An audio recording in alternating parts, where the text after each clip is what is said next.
This is my lyric outfit. I'm super cute. Do you like my shirt? 2 things everyone should do, just like routinely.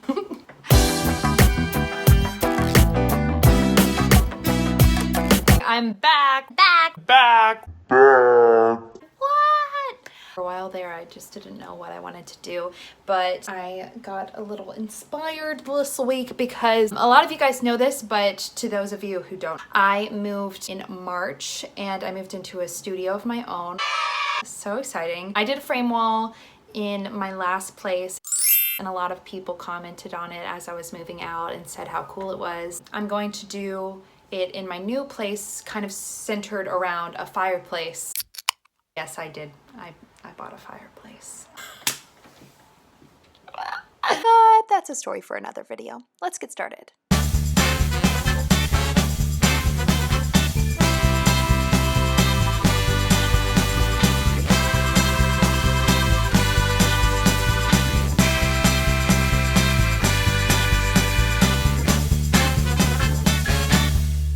So y'all might have seen in other videos, people like to outline their frames in cardboard and stick them on the wall. What I did was take a picture of each individual thing that I wanted to hang on my wall and a picture of the bare wall itself. And I overlaid those tiny frames onto my bare wall in Canva, this graphic design website that I've used in the past, and I got a really accurate idea. If you pay $5 for Canva Pro, you can actually get the backgrounds of your pictures, anything that's not a rectangle or circle, taken out. So it's a really lifelike sketch of what it's going to look like.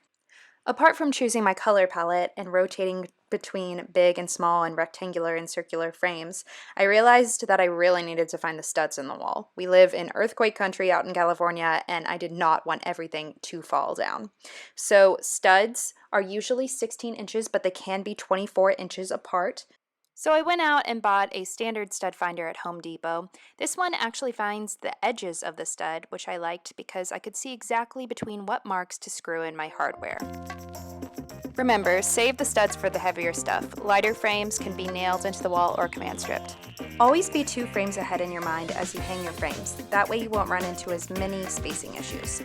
Also try to stagger your frames so they're not on the same horizontal and vertical lines. The result will be more interesting to the eye. This is a learning process. Don't freak out if you put big holes in the wall. I've done that many times. Spackle is your friend. Just stay calm and keep hanging on. Final step, we're taking a magic eraser, wetting it a bit. All of those pencil marks we made on the wall, we're just gonna scrub, and voila, they're off very easily. And now for our reveal!